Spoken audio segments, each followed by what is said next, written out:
Selamat datang di Baledogan Tutorial di sesi videografi untuk jurnalistik di sekolah. Setelah 16 episode sebelumnya kita membahas tentang materi-materi, kali ini saya akan beropini tentang beberapa hal yang mungkin tidak pernah saya temui sebelumnya sebagai jurnalis sekolah. Dan inilah pandangan saya sebagai mantan jurnalis sekolah melihat hal atau peristiwa terkait dengan pelaksanaan materi dari jurnalis sekolah ini. Karena ini opini, karena memang pendapat saya sendiri dan tidak banyak referensi yang saya gunakan, sehingga biasanya ini opini. Pembahasan kali ini akan membahas apakah jurnalis sekolah dan humas sekolah itu bisa kerja bareng. Jawaban saya bisa, dan seharusnya bisa kerja bareng. Di sini saya maksud adalah mereka bersinergi dan tidak punya konflik kepentingan satu sama lain. Tapi ya aneh juga sih kalau jurnalis sekolah sama humas itu beda kepentingan.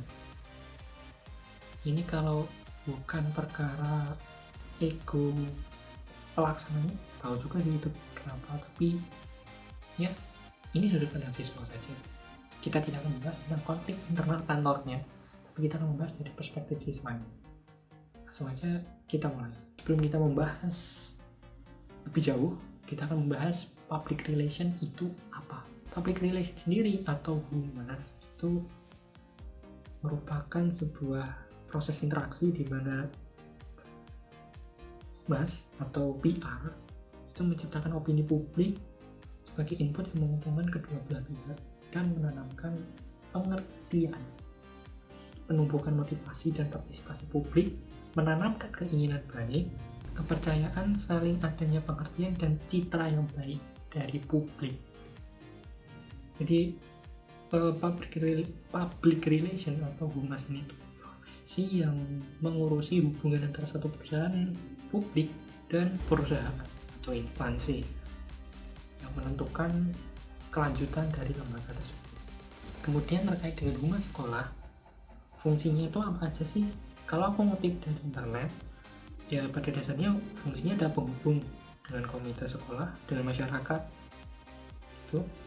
Kemudian mengidentifikasi aspirasi untuk perencanaan pendidikan, membuat usulan kebijakan dan program pendidikan sekolah, mensosialisasikan kebijakan dan program sekolah kepada masyarakat, menampung pengaduan dan keluhan terhadap kebijakan dan program sekolah, dan mengkomunikasikan pengaduan dan keluhan masyarakat.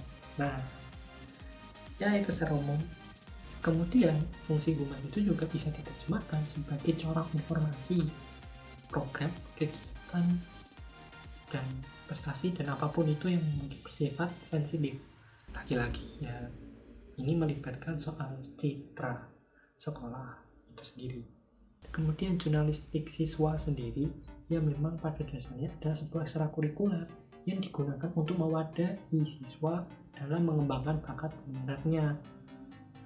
Ya kita bicara jurnalistik ke jurnalistik siswa, nggak mungkin jurnalistik guru, tidak mungkin jurnalistik staff. Lalu apakah jurnalistik siswa itu hanya sebatas mading dan majalah? Jawaban saya enggak, dan seharusnya enggak, karena di era keterbukaan informasi seperti ini seharusnya jurnalistik sekolah itu bisa berevolusi ataupun berkembang lah minimal gitu, menjadi pengembangan baru gitu. Misalkan ya pembukaan sosial media atau urusan website.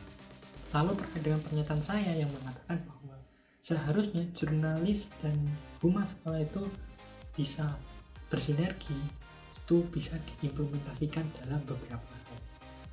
Yang pertama adalah kerjasama konten. Kerjasama konten ini saya maksud adalah mungkin dari teman-teman jurnalis sekolah mengisi konten yang dibuat oleh humas sekolah, ataupun ketika teman-teman jurnalis siswa ini mau bikin konten, maka kita bisa menanyakan itu ke humas atau mendapatkan informasi dari humas.